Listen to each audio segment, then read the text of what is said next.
Chairman Stacey Mobley, please present the Speaker, Mr. Chadwick Boseman. Let's do this. Mr. President, I have the honor to present Mr. Chadwick Aaron Boseman to receive at your hand the honorary degree of Doctor of Humane Letters.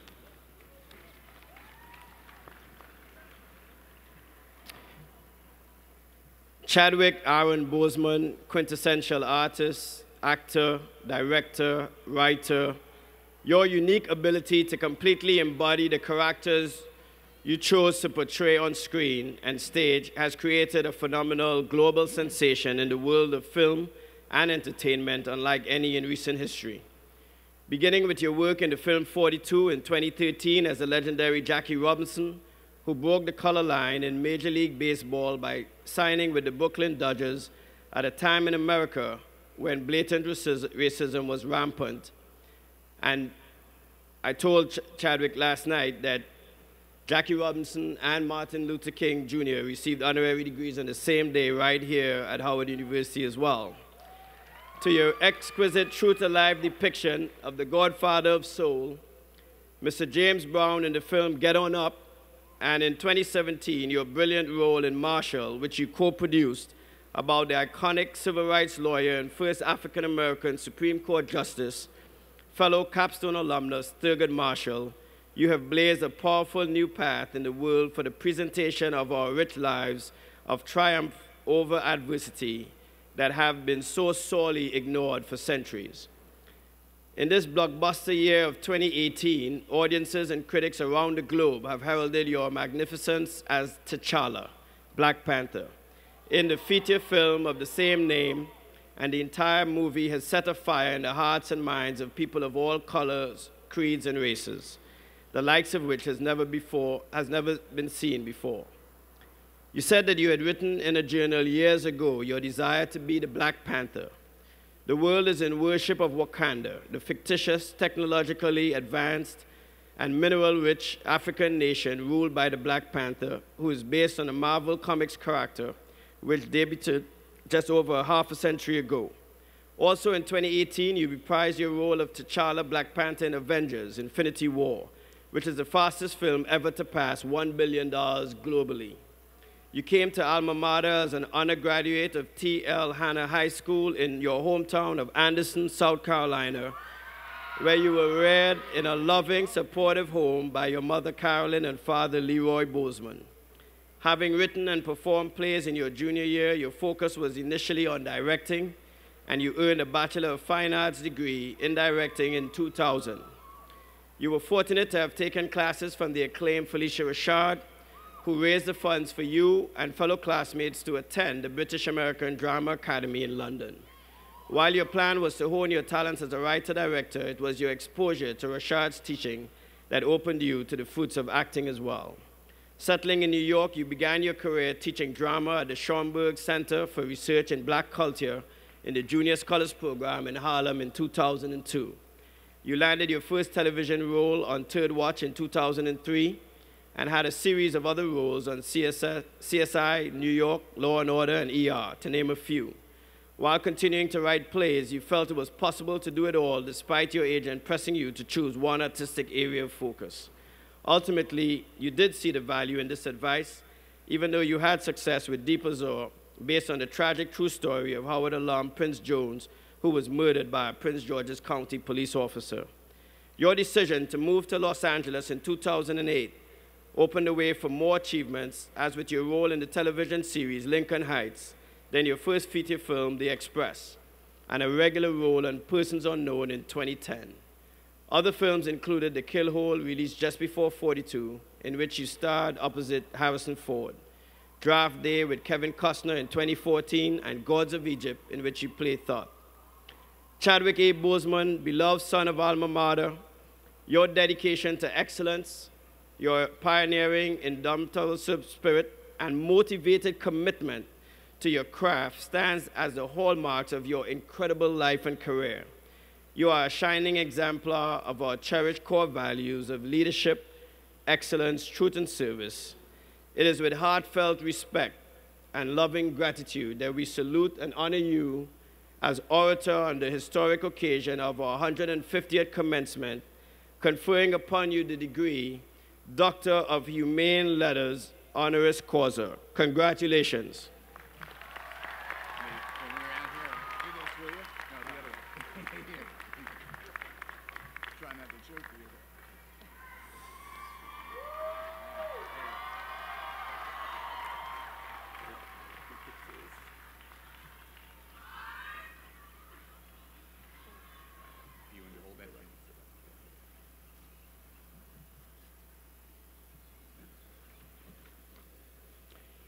Ladies and gentlemen, I have the distinct honor to present to you our 2018 commencement convocation keynote speaker, Dr. Chadwick Boseman. As you just heard, he is a true son of Harward, and Dr. Boseman refined his extraordinary talents right here as an undergraduate student under the mentorship of many remarkable people who have passed through these halls. Dr. Boseman possesses all of the qualities that we embodied. And even when the lights are turned off and there are no cameras, those qualities continue to shine brightly. And so it is for this reason I'm pleased to introduce the commencement orator, Dr. Chadwick Boseman.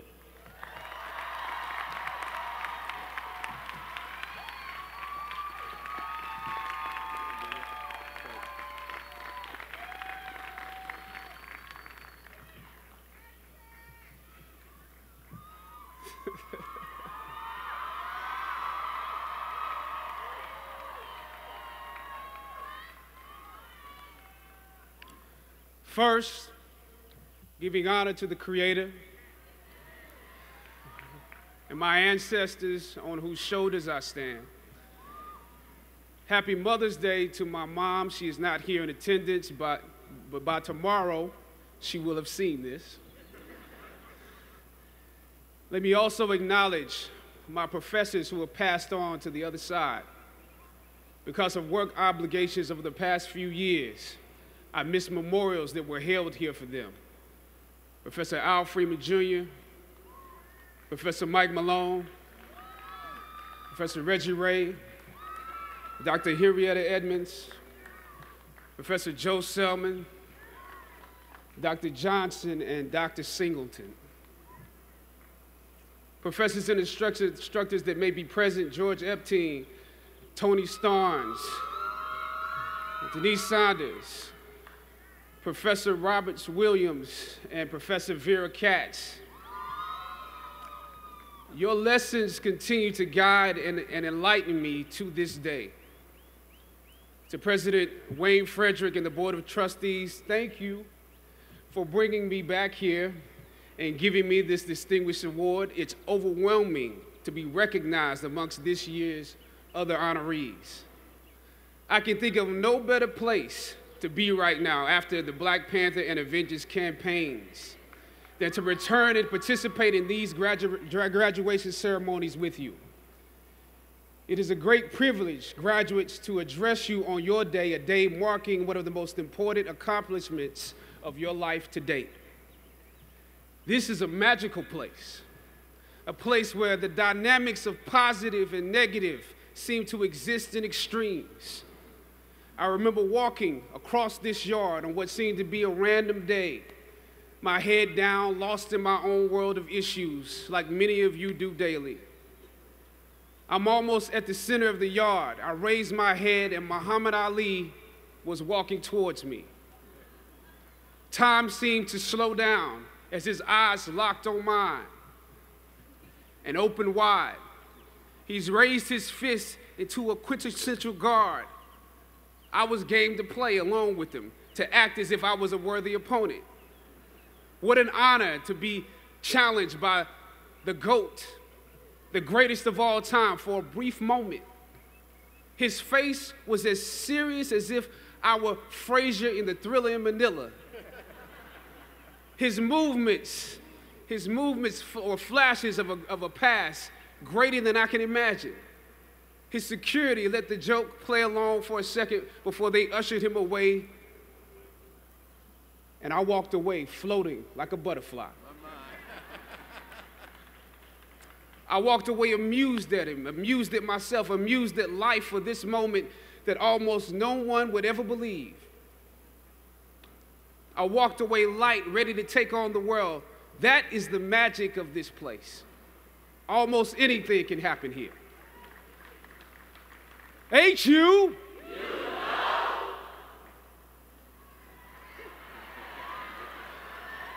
Howard University. I was riding here and I heard on the radio somebody call it Wakanda University. But it has many names, the Mecca, the Hilltop. It only takes 1 hour, one tour of the physical campus to understand why we call it the Hilltop. Every day is leg day here. That's why some of you have cars. During my junior and senior years, I lived in a house off campus at Bryant Street. For those of you, that's right, Bryant Street. For those of you who don't know what that means, that's at the bottom of the hill where the incline gets real. Almost every day I would walk the full length of the hill to fine arts where most of my classes were, carrying all of my books, because once you walk that far on foot, you're not walking back home until it's time to go home for good. But beyond the physical campus, the Hilltop represents the culmination of the intellectual and spiritual journey you have undergone while you were here. You have been climbing this academic slope for at least 3 or 4 years, for some of you, maybe even a little bit more. Throughout ancient times, institutions of learning have been built on top of hills to convey that great struggle is required to achieve degrees of enlightenment. Each of you had your own unique difficulties with the hill. For some of you, the challenge was actually academics. When you hear the words magna cum laude, you know that's not you. That's not you. You worked hard, you did your best, but you didn't make A's or B's, sometimes C's. You never made the dean's list, but that's okay. You're here on top of the hill.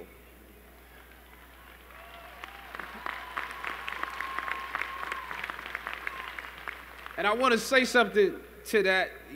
You know, sometimes your grades don't give a real indication of what your greatness might be. So it really is okay. For others, it was financial. You and your family struggled to make ends meet every semester of your matriculation. You had to stand in one line to get to another line, to get to another line for somebody that might help you. You had to work an extra job or two, but you're here. For a lot of you, not all, but a lot of you, your hardest struggle was social. Some of you never fit in. You were never as cool and as popular as you wanted to be, and it bothers you. So your social struggles here became psychological. Even though you made it up the hill, you carry the baggage of rejection with you, but you're here. Or some of you went through something traumatic. You made it to the top of the hill, but not without scars and bruises. Some of you fit in too much. You were on the yard rapping on your frat block when you were supposed to be in class. Or you got caught up in the DC party life. I know how that is. I mean, we're right here in the midst of the city. Sometimes you forgot you were in school. You probably could have graduated with honors, but instead you are getting an oh yeah degree today. Oh yeah, I have class. Oh yeah, I have that paper due. Oh yeah, I have a final. You were literally too cool for school. You waited until the last minute to do your best work, and it's a wonder that you made it up the hill at all, because you carry the baggage of too much acceptance. Most of you graduating here today struggled against one or more of the impediments or obstacles I've mentioned in order to reach this hilltop. When completing a long climb, one first experiences dizziness, disorientation, and shortness of breath due to the high altitude. But once you become accustomed to the climb, your mind opens up to the tranquility of the triumph. Oftentimes, the mind is flooded with realizations that were for some reason harder to come to when you were at a lower elevation. At this moment, most of you need some realizations because right now you have some big decisions to make. Right now, I urge you, in your breath, in your eyes, in your consciousness, invest in the importance of this moment and cherish it. I know some of you might have partied last night. You should celebrate, but this moment is also part of that celebration. So savor the taste of your triumphs today. Don't just swallow the moment whole without digesting what has actually happened here. Look down over what you conquered and appreciate what God has brought you through.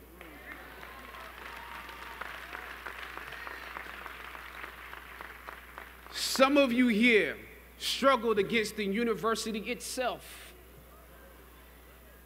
This year, students protested and took over the A building, formulated a list of demands, and negotiated with our president and administration to determine the direction of our institution. It's impressive.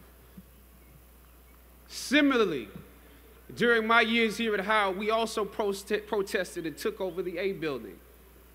In order to preserve Howard's annual appropriations from Congress, President H. Patrick Swagger decided to reduce the number of colleges at the university. By his plan, engineering would need to merge with architecture, nursing would merge with allied health, and fine arts, my school, would be absorbed by arts and sciences. That's how we saw it, absorbed. For many of us in fine arts, this signaled to us that our curriculums or the curriculums of students following us might become watered down concentrations. This undermined the very legacy we were proud to be a part of and aim to continue. The fine arts program had produced Felicia Rashad, Debbie Allen, Isaiah Washington, Richard Wesley, Donnie Hathaway, Roberta Flack, just to name a few. We felt that, yes, you could go on and on, We felt that we could compete with students from Juilliard, NYU, and Cal Loss as long as we continued to have a concentrated dosage that rivaled a conservatory experience. But without it, although we took over the A building for several days and presented our arguments to President Swagger and the administration, the schools were still merged. Thus, the current collection or formation of schools exists. That's why I view your recent protests as such an accomplishment for both sides of the debate, student and administration. I didn't come here to take sides. My interest is what's best for the school. A Howard University education is not just about what happens in the classroom, students. In some ways, what you were able to do exemplifies some of the skills you learned in the classroom. It takes the education out of the realm of theory and into utility and practice. Obviously, your organization skills were unprecedented. I'm told that you organized shifts so that you could at least continue some of your classes. We missed all our classes when we were in the A building. And I'm told that through donations, there was always an ample helping of food. I probably ate a slice of pizza during the entirety of our 3-day protest. So your organization and planning was impeccable. You received the majority of your demands, making a significant impact on those who came after you. As is often the case, those that follow most often enjoy the results of the progress you gain. You love the university enough to struggle with it. Now, I have to ask you that you have to continue to do that. Even now that you received your demands, even if you're walking today, you have to continue to do that. Everything that you fought for was not for yourself. It was for those that come after. You could have been disgruntled and transferred, but you fought to be participants in making this institution the best that it can be. But I must also applaud President Wayne Frederick and the administration for listening to the students.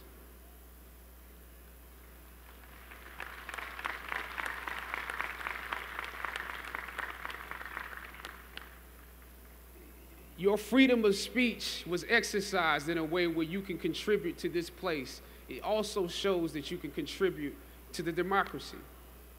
The administration and the campus police at the time when I was protesting was not nearly as open-minded as this current one.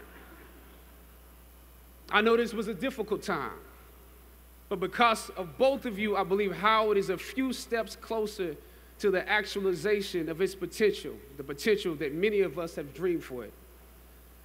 Students, your protests are also promising because many of you will leave Howard and enter systems and institutions that have a history of discrimination and marginalization. The fact that you have struggled with this university that you love is a sign that you can use your education to improve the world that you are entering. I was on a roll when I entered the system of entertainment, theater, television, and film. In my first New York audition for a professional play, I landed the lead role. From that play, I got my first agent. From that agent, I got an on-screen audition. It was a soap opera. It wasn't Third Watch. It was a soap opera on a major network. I scored that role too. I felt like Mike Tyson when he first came on the scene, knocking out opponents in the first round.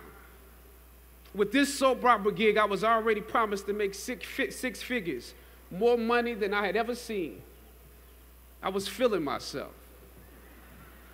But once I got the first script, and with soap operas, you very often get the script the night before and you shoot the whole episode in one day with little to no time to prepare. Once I saw the role I was playing, I found myself conflicted. The role wasn't necessarily stereotypical. A young man in his formative years with a violent streak pulled into the allure of gang involvement. That's somebody's real story. Never judge the characters you play. That's what we were always taught. That's the first rule of acting. And any role played honestly can be empowering. But I was conflicted because this role seemed to be wrapped up in assumptions about us as black folk. The writing failed to search for specificity. Plus, there was barely a glimpse of positivity or talent in the character, barely a glimpse of hope. I would have to make something out of nothing. I was conflicted. Howard had instilled in me a certain amount of pride, and for my taste, this role didn't live up to those standards. It was just my luck that after filming the first 2 episodes, execs of the show called me into their offices and told me how happy they were with my performance. They wanted me to be around for a long time. They said, if there was anything that I needed, just let them know. That was my opening. I decided to ask them some simple questions about the background of my character, questions that I felt were pertinent to the plot. Question number 1, where's my father?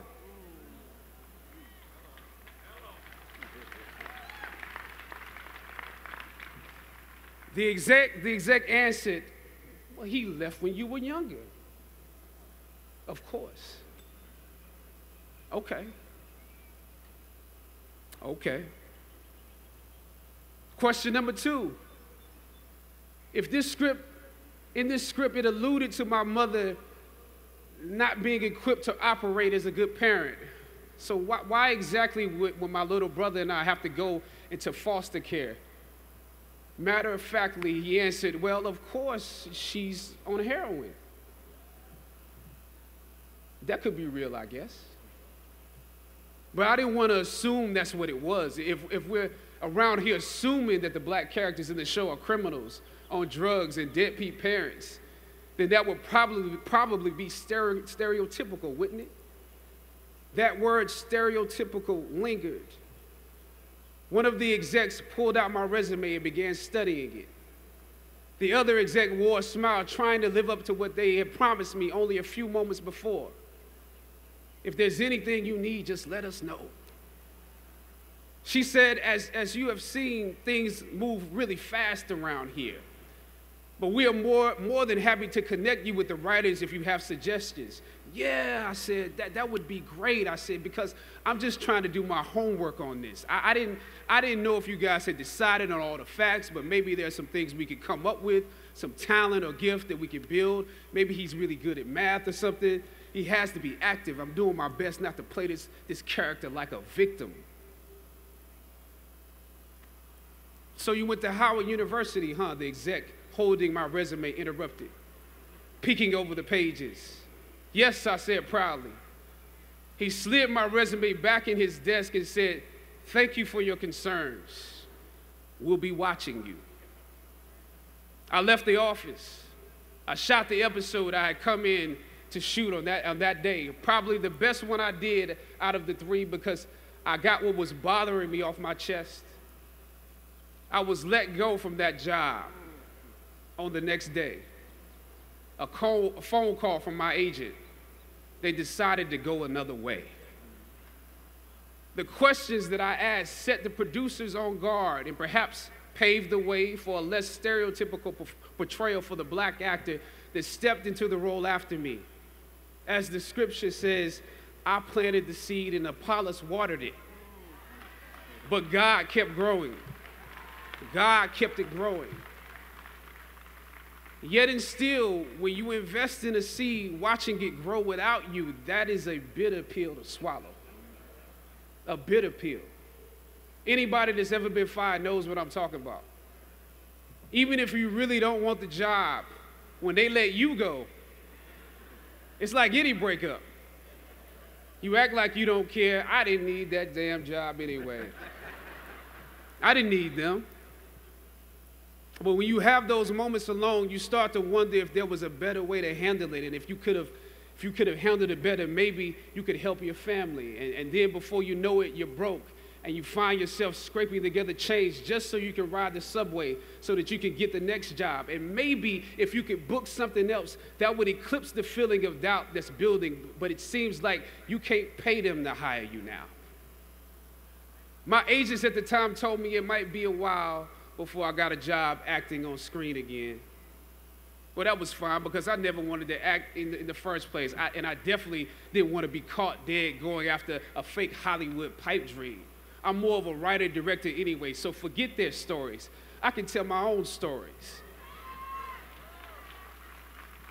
But am I actually blackballed? We're hesitant about sending you out to some people right now because there is a stigma that you're difficult. As conflicted as I was before I lost the job, as adamant as I was about the need to speak truth to power, I found myself even more conflicted afterwards. I stand here today knowing that my Howard University education prepared me to play Jackie Robinson, James Brown, Thurgood Marshall, and T'Challa. But what do you do when the principles and standards that were instilled in you here at Howard close the doors in front of you? Sometimes you need to get knocked down before you can really figure out what your fight is and how you need to fight it. At some point, my mind reverted back to my experiences here, to the professors that challenged me and struggled against me. Professor Roberts Williams, Doc Singleton, George Epstein, to name a few, the ones that would fail you out of the goodness of their hearts.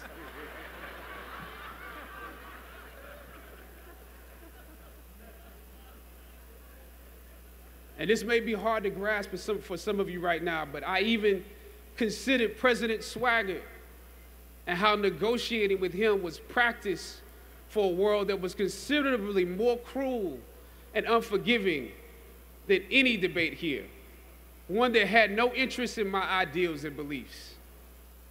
How would I maneuver through all of this? Finally, I thought of Ali in the middle of the yard,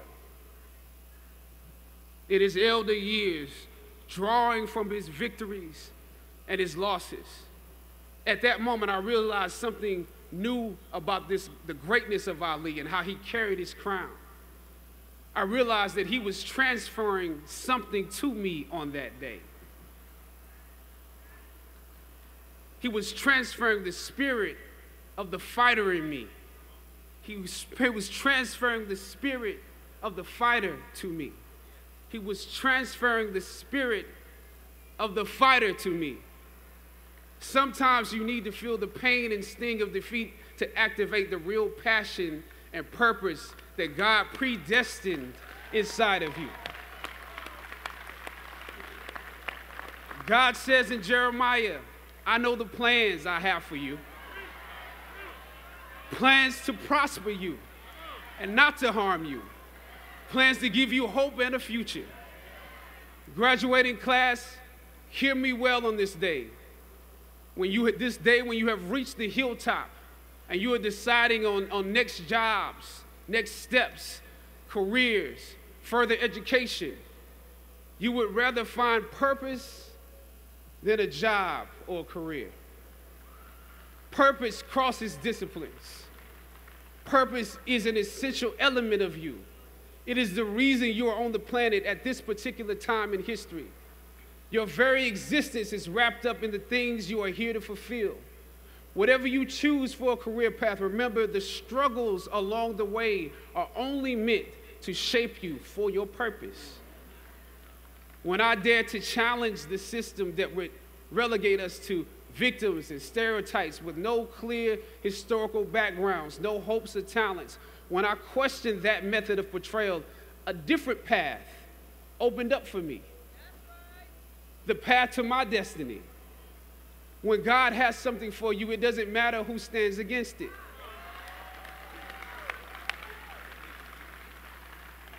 God will move someone that's holding you back away from a door and put someone there who will open it for you. If it's meant for you,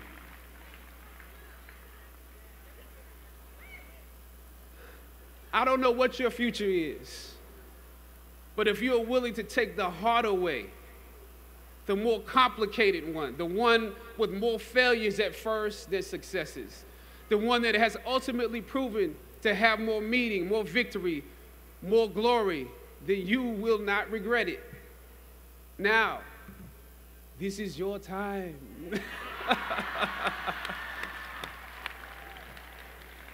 The light of new realization shines on you today.